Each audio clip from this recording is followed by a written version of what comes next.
ԿՊ-ականները ասում են իրավական գործընթացները սպասեք, տեսնենք, ինչպես եք վերաբերում նաև ձեր գործընկերներն են այսպիսի հայտարարություններ արել այսօր, ինչպես եք գնահատում այսպիսի հայտարարությունները իրավական գործընթացների հետ ինչ առնչություն ունեն տեղի ունեցող։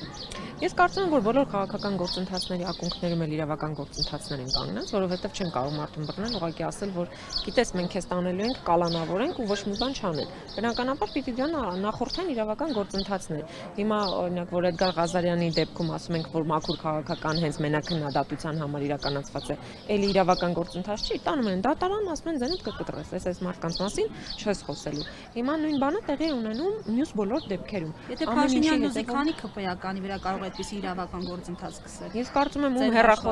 ում հեռախոսը արգրավեցին, բոլորի վրա էլ կգտնեն այդպիսի։ Այն ինչ որ արել է Հովիկ Աղազարյանը, բոլոր ԿՊ-ականները դրա մեջ են։ Իսկ կարող է Հովիկ Աղազարյանը Տարոն Մարգարյանին նպաստել է, որ զրկեն, որ գնան երկուսով նույն կամերում նստեն, մի քիչ տենց գյալաջանեն, ջանասեն, հիշեն նախկիններին, ներկաներին։ Իրենց Հովիկ Աղազարյանը իր նախկիներին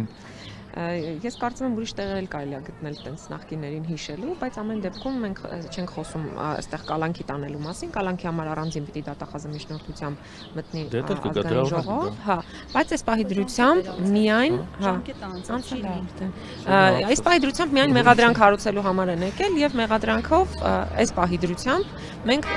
այսպես ասած խորհրդարանական համաձայնություն ունենք միայն մեղադրանք առաջադրելու վերաբերյալ կալանքի մասով տեսնենք։ Ես կարծում եմ, բայց ամեն դեպքում Հովիկ Աղազյանի տնային կալանքի համար կարող է ինչ-որ մի օր գան։ Եղավ, շնորհակալ եմ, Պիտր Ասյան։